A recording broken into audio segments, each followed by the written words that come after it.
Hi YouTube, it's been a minute. This video is really specifically for anyone who's left religious life, also anyone who's just interested in my post-religious life musings, and it has been a while, so I'm going to reintroduce myself a little bit and then get into my top 5 pieces of advice if you have left religious life, the convent, the priesthood. My name is Kelly Sue Fitzharris. It is a long name. I was a Catholic nun for most of my 20s. I was in a religious order from 2004 to 2011. So what is somewhat kicking up some of this wanting to almost close a chapter here is that I've been home now, back in the world, for 10 years come September, so almost 10 years. So I've been doing this, helping people who've left the convent, blogging about it, videos, coaching, for a span of 10 years. Now, I didn't do it out of the gate, obviously, but I did kind of quickly start to offer myself as a resource. And I was really one of the, and have been one of the only people that I know of in this province who have been doing it. But it's been 10 years, and it's time to kind of pass the baton to like the generation of sisters who left after me. You know, there's a lot of them. To be more specific, I was in the order, they're called the Servants of the Lord and the Virgin of Matara. They belong to the religious family of the Incarnate Word, or better known as the IVE. It's a religious order founded in Argentina in like the early 1980s. They're a very young order, missionary, all of the things, speak Spanish. So I was in the order for almost 8 years. I was only 3 months shy of my final vows. I was also a superior for half of my time in religious life. The last 4 years of my time, I was a superior in charge of other sisters, in my care, up in our convent in East Harlem, in Spanish Harlem, New York, for 4 years. Great experience. I always say there are many things about it that I'm grateful for, and that's all over my videos and blogs. And it was also in many ways uber challenging, traumatic, all of the things that I'm sure many people, especially I'm speaking to you if you actually left this order, if you've left the Servants of the Lord, if you've left the IVE. I've talked with many a former seminarian and priest, even up to as recently as like 2 weeks ago. Today is July 30th, 2021, and 2 weeks ago a priest reached out to me who I knew from our way early times in formation, who has just recently kind of left the order. And so that's kind of how it's been going these 10 years, just like people leaving and finding my resources that I've put out there, which I'm glad about. That's why I put them out there. And a part of my intention in the beginning of being a resource was because I was in the order for so long. I was a superior. I did kind of welcome many people into the fold. And so then when I left, and kind of with hindsight, right, the clarity of hindsight, realized in many ways what a kind of dysfunctional and very potentially harmful environment and lifestyle is going on in there. I felt a great responsibility to help people, to share my story, to help people who have left, all of the things. I also came back to a very supportive environment in the world and kind of just like thrived out of the gate, which I also know not everyone has when they leave. So I've been a resource for folks, mostly sisters, but many a former seminarian and priest as well, for the last like 10 years. What I want to do with this video is, and I will get into my top 5 pieces of advice shortly, I want to kind of pass the baton to the next generation. There are next generation former servidoras and former just ex-religious in general who are doing this work, who are helping people who have left, who are even still communicating with the orders they've maybe been in and having conversations. And I think that's great. And I don't want to do it anymore. So I'm passing the baton. And I'm going to, at the end of the video, share some further resources, places you can go to find support if you have just left, yeah. So let's get into it. So the first piece of advice for you, if you have just left religious life, the servants of the Lord, the incarnate word, seminary, is to work with your mind and to believe and know that it is possible, very possible, more than possible, for you to thrive and be healthy and happy and successful out in the world. Still be Catholic if you want to, still live a thriving Catholic life if you want to. Also, if you don't want to, you're also going to be fine. I'm no longer a practicing Catholic, and if that makes you dismiss everything I say, then that's your loss. But I did practice Catholicism for a few years after I left the convent. And then I decided it was really no longer where I was thriving. And so I followed my own way. But most religious who I know, and I know dozens of former religious, stay Catholic. That is the norm. They stay Catholic. They stay within the church. Many of the men stay priests and they just go to diocesan. But just know and believe and start to realize that there are many of us, and I can say that with confidence because I've been in contact with, like I said, dozens of former religious, specifically from this order, but also from other orders, who are out in the world thriving.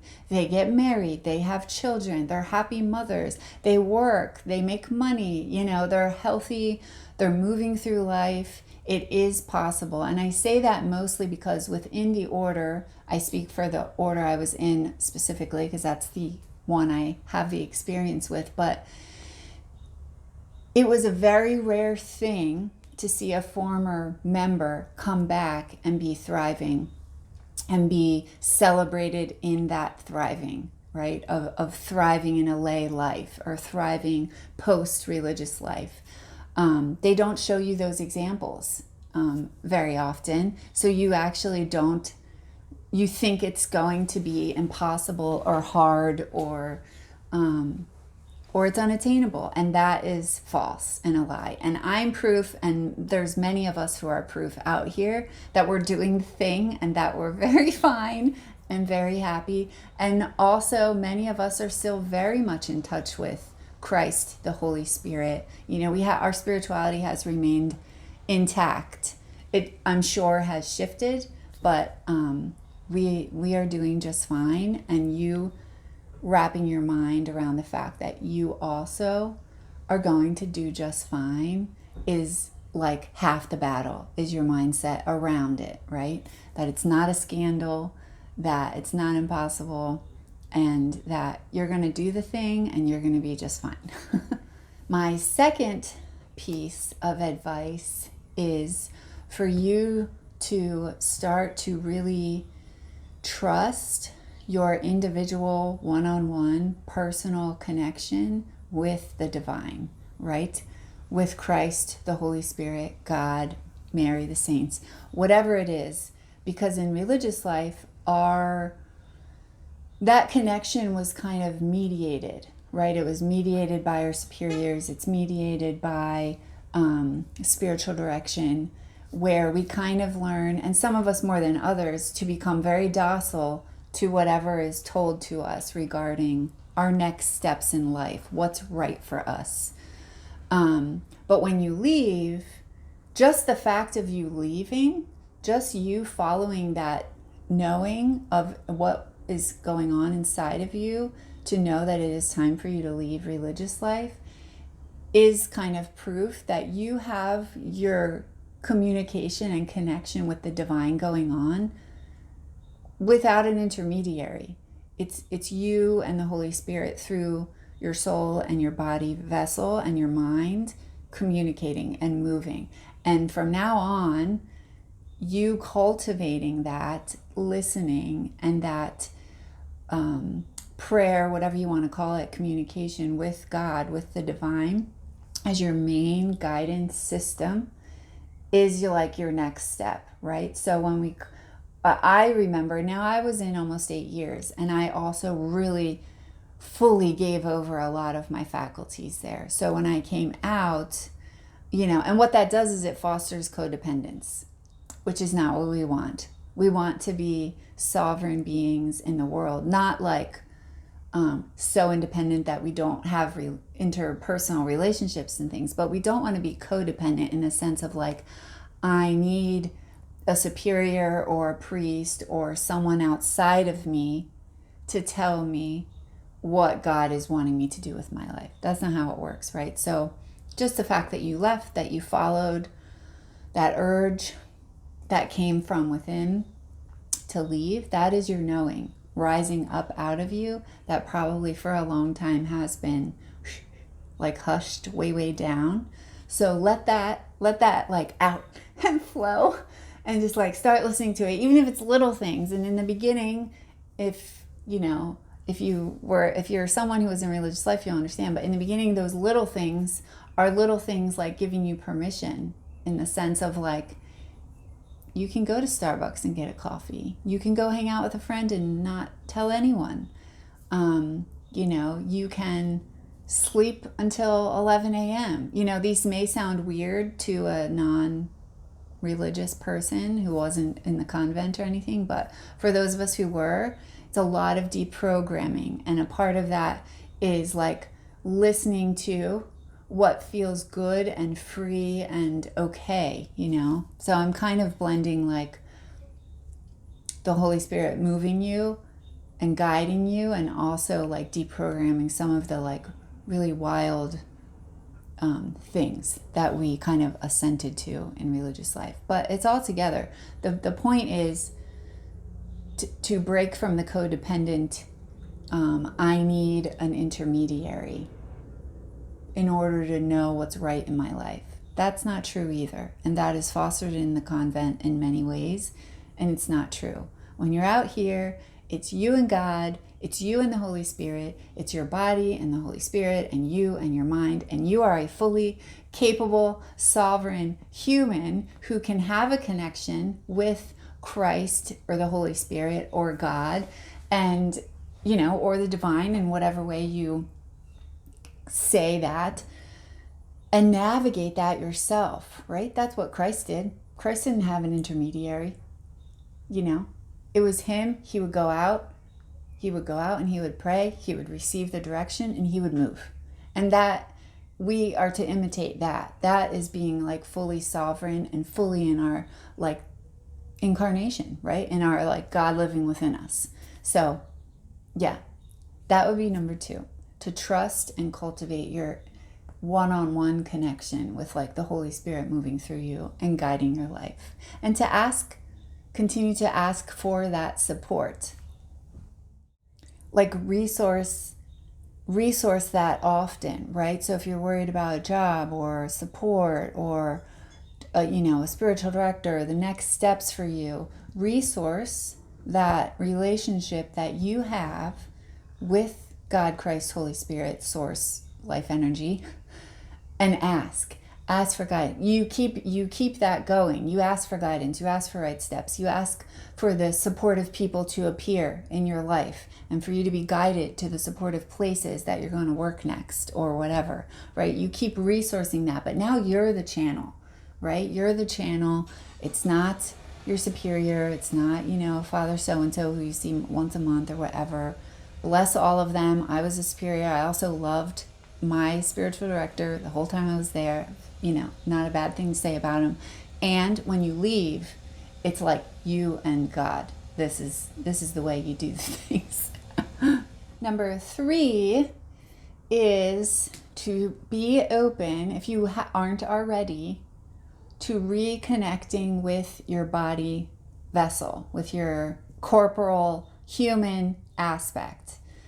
And I just was speaking to recently a former servidora who is a mom. She has 2 little girls right now, and she was like, Kelly Sue, why, I'm just now realizing, now that I'm a mom, how important it is for us as women in the world, and men, I speak, for everyone, to connect with and honor and love and take care of and be in tune with our bodies. And she was like, speaking of raising her daughters to know that and not to ignore their bodies or suppress them or just be ignorant or deaf to them. So that's coming from, someone who's a mom. I'm not a mom.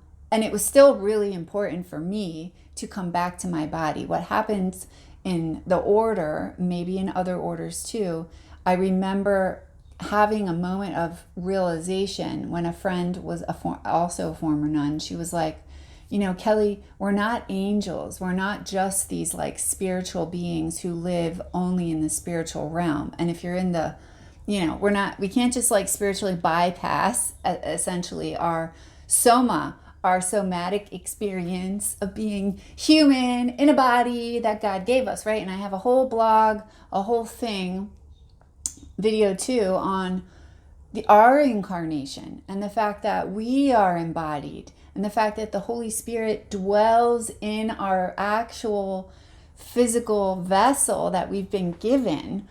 And one of the biggest paradoxes that I had with the order, like in hindsight, was that they call themselves the incarnate word, right? And they're all about the incarnation of Christ in Him, in the Eucharist, in the people we serve, and yet we weren't in touch with our own incarnation, like the actual flesh and like movements. I hope and pray, and I'm let this be known, but I do hope and pray that is softening and that they're coming to realize, thanks to the fact that wellness in general and physical wellness is becoming more mainstream, right? Like brushing your teeth. It's like, yeah, we need to know like what's going on. And especially in today's world, right? I'm not even going to go into that. But we need to be in touch with our own bodies because God and the Holy Spirit move through us and give us the inspiration and guidance through our vessel, through our soma, right? It could go on forever. So to be open to that. And everyone comes to that in different ways. I'm not going to coach you on how to do that. There are all kinds of ways that you can come back into your body vessel, start to connect to your body. I have videos on it, the way I did it, but that's not the only way. There's a lot, like for this friend of mine, the way she came into it was actually becoming a mom. And then that kind of like snapped her out, So just be open to how the Holy Spirit wants you to reconnect with your body. Also, for two main reasons: to help to guide you as a guidance system, your body is, but also because your body's going to need healing from whatever you went through in the convent and pre-convent, right? But if you were in religious life, it's likely that you have some traumatic energy stored in your tissues, and that could be a whole another video, right? The trauma that could be stored in our body vessel from religious life, from childhood, all the things. But in order to heal and move through and past whatever trauma might have happened to you in religious life, and I don't just mean like if there was sexual trauma or physical trauma, which happens, but also in my experience hearing stories of women and men, it's less that, and it's more emotional and spiritual and stressful trauma also held in the soma. All of that, if it's not recognized as being held, like no wonder so many religious have physical issues, right? I lived with nuns who had I had migraines all the time, right? I lived with nuns who had consistent allergies, consistent coughs, always getting sick, chronic pain. I could go on and on I know a sister who was in chronic pain for years and she left, and like a year or two later, just from being out of that environment, totally healed. No more chronic pain. So our body holds a lot of that. And so when you come out of the convent, you not only need to connect with your body as helpful in guiding you and listening to the Holy Spirit, but also you need to connect with your body so you can release and learn how to release some of the trauma, right? That has been held there. Fibromyalgia, lots of autoimmune things are from trauma, and find a way to connect to your body because it's really vital. Number 4, I would suggest finding former religious to share with, mainly so you don't feel crazy, literally. I know a lot of religious leave religious life and they actually want to like shut the garage door and never think or talk about it again with anyone. There's a lot of shame, all of that. But I think from my experience and from my experience with the community that I have fostered post-convent, former nuns mostly, some former seminarians and priests, that it actually, if for nothing else, it is very helpful to be validated in your experience. And our experience in religious life is so niche. Like in religious life is like one thing, right? So as a Catholic, and then you have like those of us who are religious, right, under an umbrella. And then you have those of us who are nuns as another umbrella. And then even smaller niche than that is those who are in a specific order as you. And whether that's the servants of the Lord or that's a Carmelite, whatever, the life you lived in there is very specific.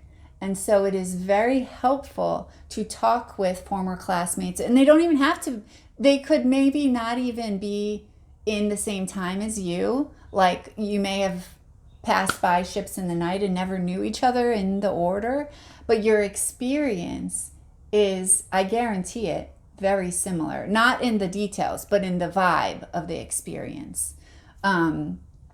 Because from what I've heard, I mean, this is 10 years later, not a lot of it has changed. And so what you may have experienced and you feel shameful about, crazy about, damaged or hurt or burned out or just like, what the F, like what the hell happened in there? To talk to another former religious, who can validate that and be like, yeah, I remember at Convent, there's a whole lingo, right? And that goes into like the cultish kind of brainwashing thing. But I remember at Convivencia when we were doing Eutrapelia and, they would sing the whatever, subtuum, and it was like, blah, blah. Even that whole sentence, if you were a religious with me, you would totally understand what I just was explaining. But if you weren't, you have no idea really what I was talking about. It's a whole lingo. It's a whole cultish thing, which is fine. And it's probably what a lot of religious do to form a culture, and that's okay. And it is very helpful to share with someone who is in there. I read a book. This is a helpful resource. I read a book post-convent by Richard Rohr, who is a priest. I think he's based out of New Mexico. I believe he's Franciscan, author, writes a lot, podcasts, things like that. It's called Falling Upwards. And he shared, it wasn't even about religious life. He was actually talking about veterans who, having been in the field, came home and felt like a fish out of water because their experience in the field, being in the Army or the Marines or whatever, is so specific and so bonding and so niche that when he came back to the world, to connect and share that experience with a civilian, didn't do it. And so similarly, when you come back from religious life, please don't diminish what you did there. Please don't diminish the fact that you did a very radical, awesome, brave thing by going in, and you did a very radical, awesome, brave thing by listening to your inner knowing and leaving. And give yourself the support to share. And also the space you need from it, right? There's been many, a former nun who, they come out of the convent, they find me, our Facebook group, my blog, whatever, and then they're like, oh, hell no. They're like, I need like years to breathe from this. And then they come back, and then they want to chat, and they want to decompress it and like be like, okay, I'm not like insane for having thought this was insane or whatever. So yeah, give yourself time to breathe, but also I highly recommend finding former members who get it to share about, and not forever, not to go, and be on the complainy trainee forever, but just for you, just even a short sharing. Like some of the women who I've shared with who have found me and we've had some chats, it's been like a few chats, and that's all that they needed to be like, thank you, Kelly Sue, for just validating what I went through and that I'm not crazy, So I welcome you, if you're a former sister servidora, into our Facebook group. Find me and I will let you in. And there's a handful of former sisters in there who I'm sure, would be open to listening and sharing. So yeah, that is a big one. And lastly, number 6, I do recommend finding some kind of professional support.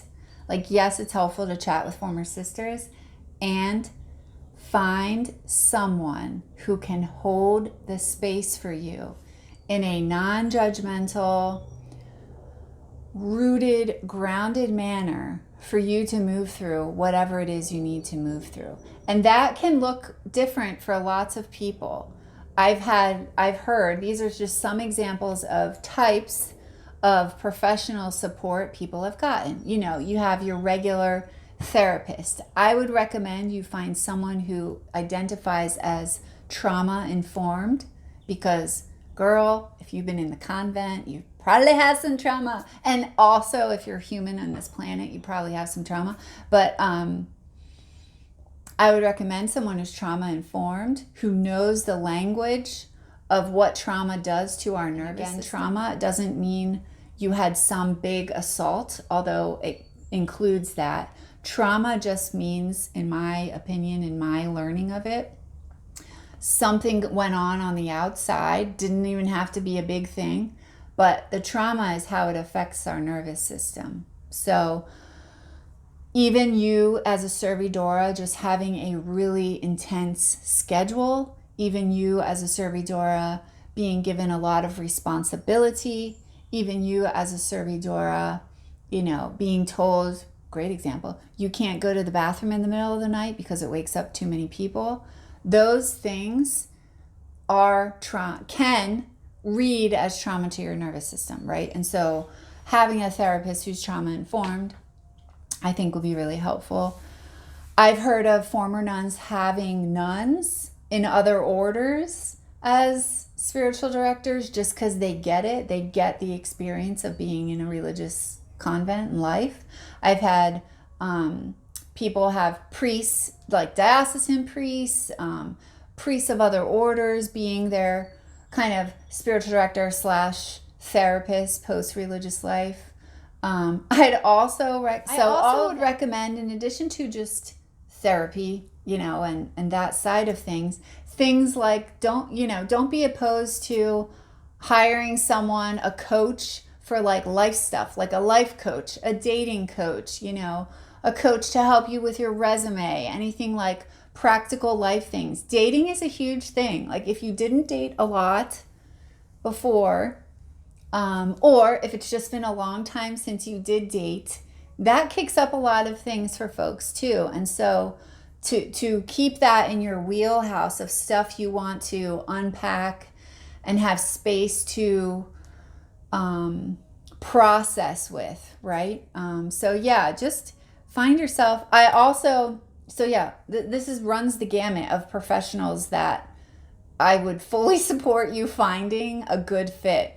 Also, somatic practitioners or body workers, massage therapists, acupuncturists, chiropractors, anyone who can help you open and release your body vessel, your soma, right? I've been going to a chiropractor all my life. I even went to a chiropractor in the convent. If you're in the New York area, go to Dr. Joseph Cucci. He's the best. If you're in Phoenix, Dr. Wong, who I actually worked for.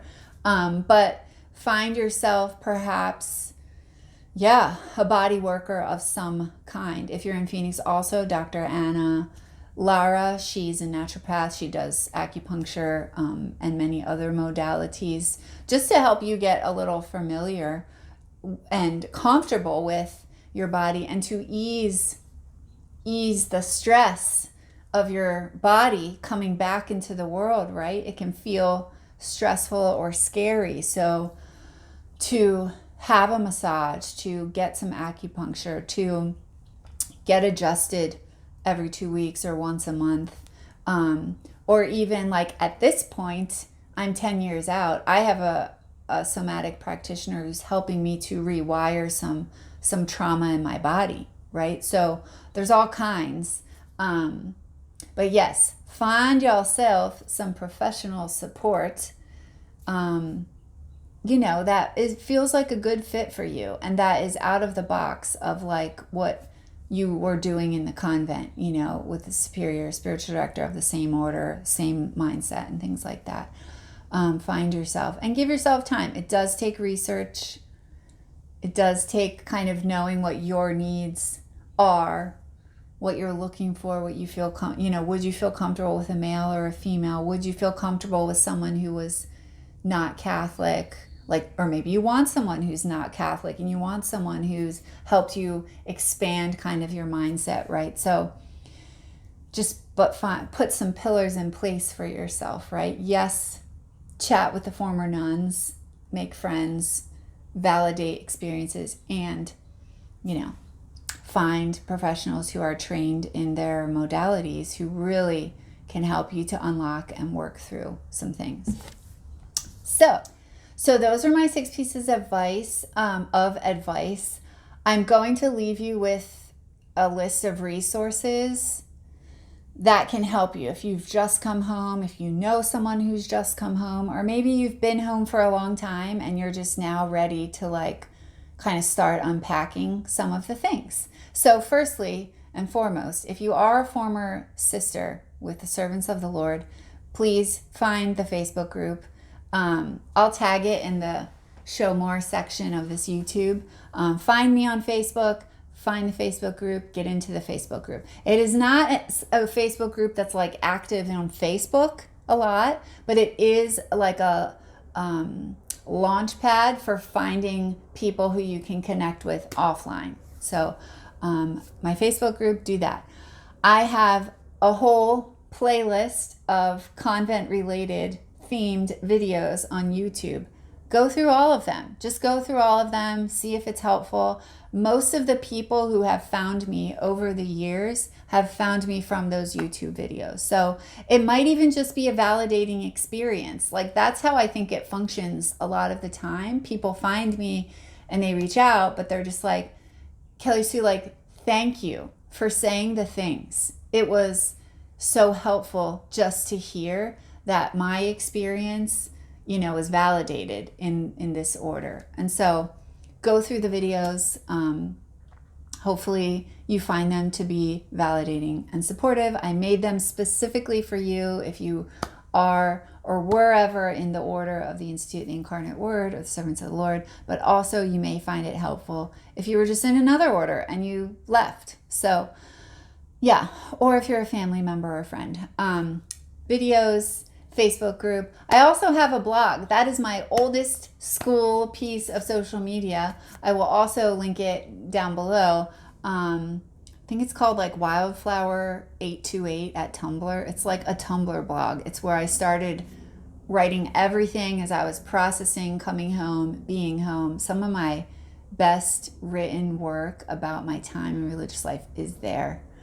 I also have a letter that I wrote to the order post-convent. It's on the IVE info blog thing, which I'm sure some of you are familiar with. That is up there. But aside from all of that, all of the videos and blogs and social media things about religious life, so aside from all of those things, if you want to work with me, we need to feel like we're a good fit. if we want to do spiritual direction, spiritual mentoring, coaching, whatever you want to call it, it kind of morphs into its own thing. But if you have found me and you're like, I want to work with that girl, I want her to guide me and help me and hold me as I make my next steps in the world, please reach out. I do have a one-on-one coaching container. It's like a 3-month container. We do 6 video chats, like 6-hour-long video chats, and then you have access to me in between. It can be very helpful. I am well versed, obviously, in Catholic living, although I don't live accordingly anymore. So if you're looking for a coach who's like super Catholic, will help you and understand you in the really Catholic, Orthodox type of vibe, I'm probably not your girl. But if you're more like kind of all encompassing of all of the things, you know, you like some of the things about Catholicism and you're expanding beyond that, I may be your girl. So get a feel for my vibe. Watch some of even my other videos. I have lots of videos on just like basic things of following your heart, basic spirituality of like, you know, the soul and the expansion and all of that, and see if we're a good fit. But I also have a smaller version called Intuitive Readings, which is just a one-off session where you just bring to the table what you're struggling with, you know, a theme or two. We have like 45 minutes to an hour to kind of unpack it and workshop it, but I just kind of give you whatever advice flows through in that real lifetime moment from the Holy Spirit. So that could be helpful. I have clients who do that like, you know, once a quarter, they do an intuitive reading with me just to kind of get a boost of insight from somewhere outside of their field, right? So those are 2 ways to work with me one-on-one. I would love it if you felt like we were a good fit for you to reach out and book them. Otherwise, I just hope this is supportive for you. And that is all. I'm closing this chapter with this video. It's been 10 years and I've helped a lot of people. And I don't intend on making many more videos about the order, about my time in religious life, or writing much about it, at least not for a good while. So this is Kelly Sue signing off.